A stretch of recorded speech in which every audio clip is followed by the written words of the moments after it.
La historia que estás a punto de escuchar desentierra verdades tan incómodas que han sido sepultadas bajo capas de vergüenza y silencio por más de 80 años. Más allá de los nombres infames de los líderes nazis, existió un círculo de mujeres que compartieron sus camas, sus mesas y, en muchos casos, sus atroces ideologías. Sus vidas, una vez bañadas en el falso esplendor del Tercer Reich, se desmoronaron de formas inimaginables. ¿Qué destino les aguardaba a estas mujeres una vez que las luces de la propaganda se apagaron y el humo de la guerra se disipó? ¿Fueron meras espectadoras, víctimas de la ceguera y la lealtad, o cómplices activas de crímenes que horrorizaron al mundo entero? Este es el relato de sus brutales finales. La Segunda Guerra Mundial, una cicatriz imborrable en la memoria colectiva, es a menudo contada a través de las batallas, los generales y los políticos. Pero en los intersticios de la gran narrativa se esconde la historia de quienes estuvieron al lado de los arquitectos del horror, esposas, madres y amantes que, de una forma u otra, fueron parte integral del régimen nazi. Sus historias, a menudo oscurecidas por la magnitud de los crímenes de sus maridos, son un espejo sombrío de la complicidad, la negación y, en última instancia, la devastación. Hoy desenterraremos los últimos días de estas figuras, revelando destinos que van desde el suicidio en búnkeres desolados hasta la reclusión, el ostracismo o una lucha desesperada por borrar un pasado imborrable.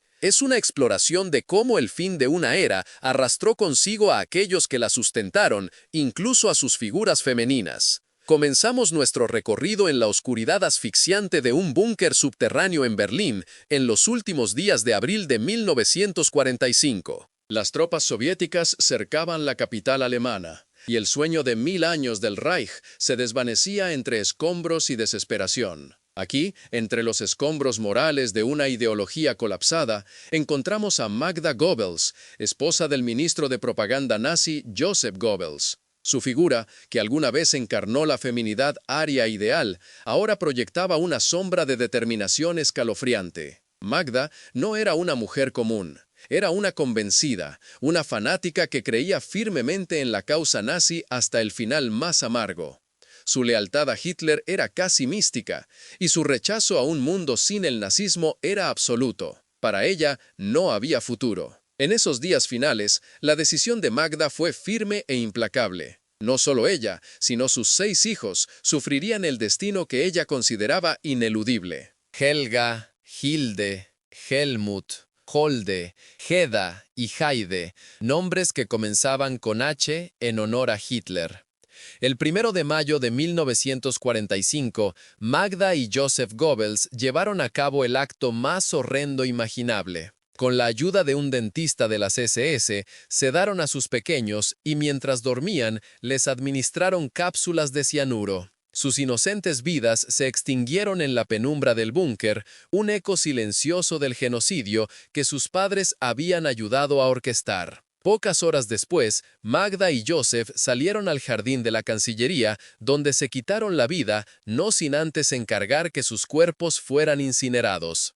La imagen de los pequeños cuerpos tendidos en sus camas, con los labios azules por el veneno, fue uno de los descubrimientos más desgarradores para las tropas soviéticas. Es una escena que persigue la memoria histórica, un testimonio del fanatismo llevado a su expresión más perversa. Si encuentras esta historia tan inquietante como fascinante, suscríbete al canal, porque tenemos muchas otras revelaciones ocultas de la Segunda Guerra Mundial. La brutalidad de la guerra no solo se manifestó en el campo de batalla, sino en las profundidades de la psique humana. Mientras Magda Goebbels elegía un final apocalíptico para su familia, otras esposas de jerarcas nazis enfrentarían destinos muy diferentes, marcados por la vergüenza, el aislamiento o una lenta desintegración moral. Sus vidas, aunque no terminaron en un acto tan dramático, fueron igualmente devastadoras. Consideremos a Emmy Göring, la glamurosa actriz que se convirtió en la segunda esposa de Hermann Göring, uno de los hombres más poderosos del régimen. Emmy era la primera dama no oficial del Tercer Reich, una figura pública que disfrutaba de lujos exorbitantes y una vida de privilegios inimaginables. Emmy vivía en una opulencia descarada en Karin-Hall, la vasta finca de Göring, repleta de obras de arte robadas y tesoros saqueados de toda Europa.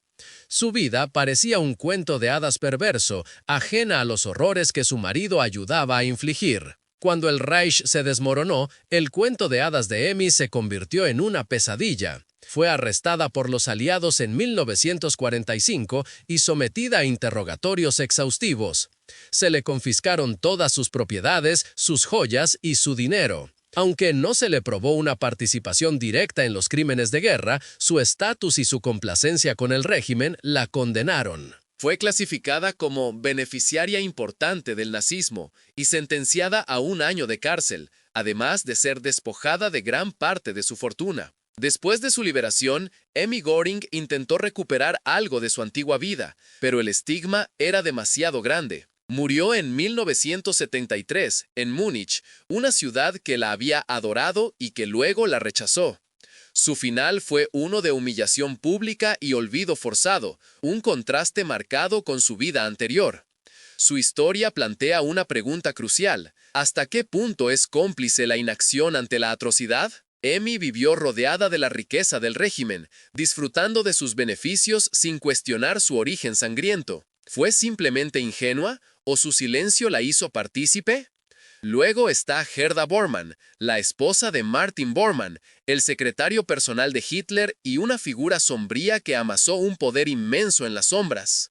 Gerda era una nazi aún más fanática que su marido, una creyente devota en la ideología de la pureza racial. Era una mujer con ideas extremas, una verdadera fanática, que apoyaba la eugenesia y la poligamia para reforzar la raza aria. Incluso llegó a sugerir que su marido tuviera varias esposas para producir más hijos arios. Cuando Martin Bormann desapareció en los últimos días de la batalla de Berlín, se creyó que había muerto intentando escapar. Gerda, embarazada de su 9º hijo, huyó hacia el sur, buscando refugio en los Alpes italianos. Allí dio a luz a su última hija, y pronto fue internada en un hospital por un cáncer. El destino de Gerda Bormann fue el de una lucha solitaria contra la enfermedad, lejos de la gloria y el poder que alguna vez compartió.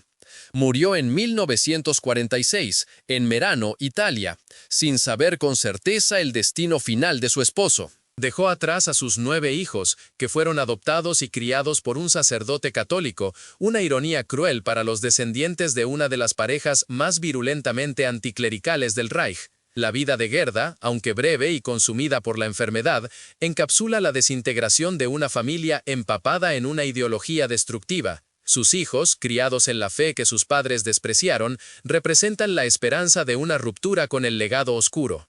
Pero no todas las mujeres de los líderes nazis terminaron sus días en silencio o con la muerte natural. Algunas enfrentaron la justicia, mientras que otras se vieron obligadas a vivir con el peso de la culpa y la vergüenza, un castigo que a menudo superaba cualquier sentencia. Consideremos el caso de Ilse Koch, la brutal perra de Buchenwald. Aunque no era la esposa de un gran jerarca en el mismo sentido que Magda o Emmy, su marido, Karl Otto Koch, fue comandante de los campos de concentración de Buchenwald y Majdanek. Ilse Koch se hizo famosa por su sadismo y crueldad sin límites.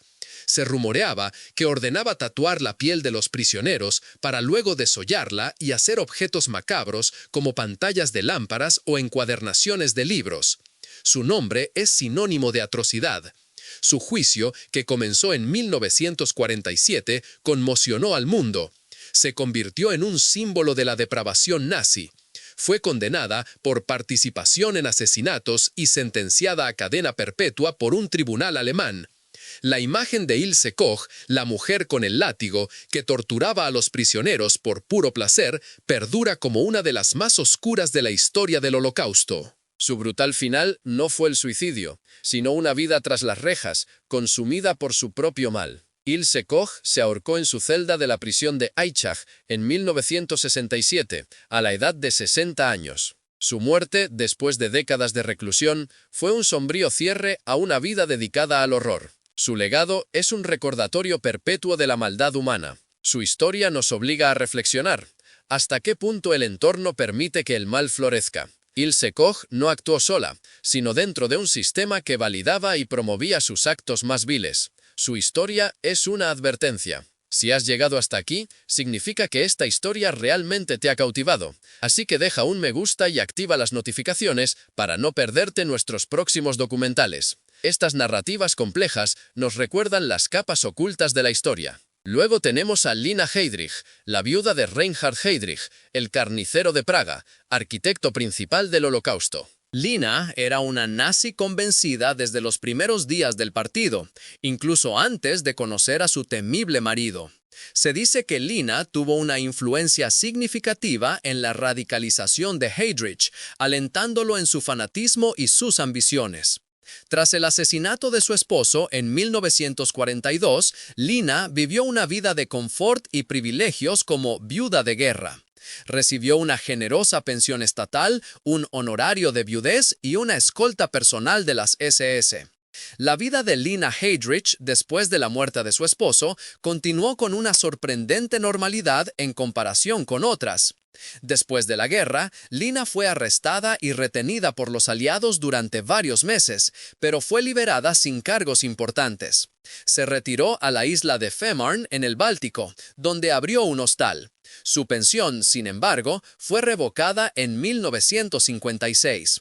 Lina luchó en los tribunales para recuperarla, argumentando que su marido había sido asesinado en acto de servicio. En una decisión controvertida, un tribunal la apoyó y le devolvieron su pensión, una afrenta para las víctimas del régimen.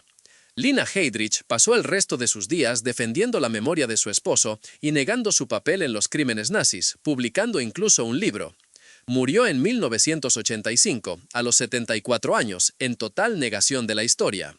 Su destino es uno de los más irritantes, pues representó la capacidad de algunas figuras para evadir la justicia formal y vivir una vida relativamente tranquila, blindadas por la autojustificación. ¿Es posible perdonar a quienes nunca reconocieron su culpa? ¿Qué pasa con las mujeres que, aunque no fueron cómplices activas de crímenes, sí se beneficiaron directamente del régimen y cerraron los ojos ante la monstruosidad? Sus finales son un eco distinto del brutal ajuste de cuentas. Hermanas como Henriette von Schirach, esposa de Baldur von Schirach, líder de las juventudes hitlerianas. Henriette, amiga personal de Hitler, vivía en el círculo íntimo del poder, disfrutando de la admiración y la influencia que esto conllevaba. Incluso tuvo la audacia de confrontar a Hitler sobre los crímenes cometidos contra los judíos en Holanda, pero su intercesión no tuvo efecto y fue rápidamente silenciada y apartada del círculo.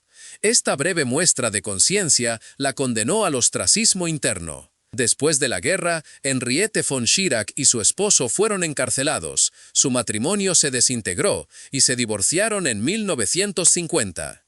Henriette intentó reconstruir su vida, escribiendo memorias donde detallaba su relación con Hitler. Su final no fue trágico en el sentido de una muerte violenta, sino en el de una vida marcada por la vergüenza, el remordimiento y una persistente necesidad de justificarse. Murió en 1992, una de las últimas testigos del círculo interno. Ella representaba el arrepentimiento, o al menos la incomodidad, de haber sido parte de algo tan oscuro.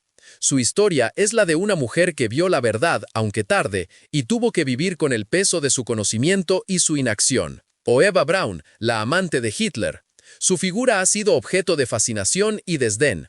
¿Fue una cómplice ciega, una figura trágica o simplemente una mujer enamorada en circunstancias extraordinarias? Eva Braun pasó la mayor parte de la guerra en el anonimato, lejos de la política activa, enfocada en su vida personal y en complacer a Hitler. Nunca se involucró directamente en las decisiones del régimen, pero conocía la verdad de los horrores que se estaban cometiendo. El 29 de abril de 1945, en el búnker de Berlín, Eva Braun se casó con Adolf Hitler, un matrimonio simbólico en las últimas horas de sus vidas. Menos de 40 horas después, se suicidaron juntos. Eva Braun eligió morir junto al hombre al que amaba, en un acto final de lealtad absoluta. Su final fue el de una mujer que se adhirió a su destino, una figura que representó la autodestrucción en nombre de una devoción perversa. La historia de las esposas de los líderes nazis es un entramado complejo de vidas que estuvieron íntimamente ligadas a uno de los regímenes más abominables de la historia. Sus destinos, tan variados como sus personalidades, reflejan la diversidad de respuestas ante la atrocidad. Algunas, como Magda Goebbels, se inmolaron en el fanatismo, llevando consigo a sus hijos en un acto de devoción macabra. Otras, como Emmy Goring, fueron despojadas de sus lujos y terminaron sus días en el ostracismo y la humillación. Hay casos como Ilse Koch, cuya propia crueldad la condenó a una vida de prisión y finalmente al suicidio en la celda. Y otras, como Lina Heydrich, que lograron sortear las consecuencias más duras, viviendo en una negación persistente de la verdad histórica. Sus finales no fueron solo el resultado de la derrota militar, sino también de un ajuste de cuentas moral y social. La sociedad, que una vez las glorificó, ahora las rechazaba, las condenaba o las obligaba a enfrentar las sombras de su pasado. Más allá de los nombres individuales, la narrativa de estas mujeres nos obliga a confrontar una verdad incómoda. La complicidad, tanto activa como pasiva, puede manifestarse de muchas formas. ¿Podemos culparlas por las acciones de sus maridos o su responsabilidad era propia? En un mundo donde la propaganda es omnipresente y la verdad se distorsiona con facilidad, es fundamental examinar cómo las personas, incluso aquellas en la esfera privada, pueden ser arrastradas por ideologías destructivas. Sus historias son un recordatorio de que la oscuridad no solo reside en los campos de batalla y en los centros de poder, sino también en los hogares, en las decisiones cotidianas y en el silencio que permite que el mal prospere.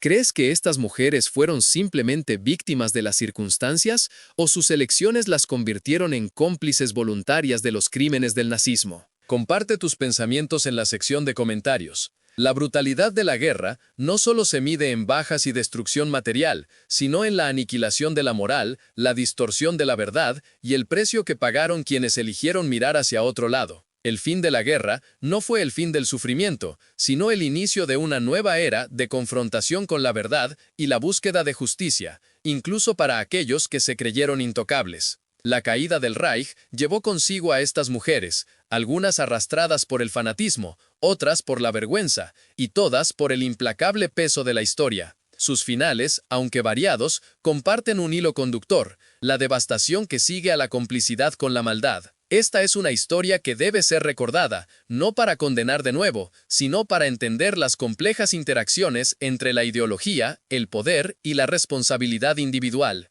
Es un eco sombrío que resuena hasta nuestros días. Nos enseña que la historia no es solo el relato de los vencedores y los vencidos, sino también de las vidas rotas, de las complicidades silenciadas y de los destinos irrevocablemente alterados por el torbellino de la guerra y la tiranía. La memoria de sus brutales finales es un testimonio del costo humano de la indiferencia y del poder destructivo de las ideologías extremas. Un recordatorio para que la humanidad nunca olvide las lecciones más oscuras de su propio pasado. Es una advertencia, clara y contundente, de lo que el ser humano es capaz de hacer, ya sea en el campo de batalla, en las cámaras de gas o, de manera más insidiosa, en el silencio cómplice de un hogar. La historia de las esposas de los líderes nazis no es solo un epílogo a una guerra, sino una reflexión sobre la condición humana misma. ¿Qué harías tú si la historia llamara a tu puerta, exigiendo una toma de posición? Sus vidas y sus muertes son un espejo inquietante de la capacidad humana para la crueldad,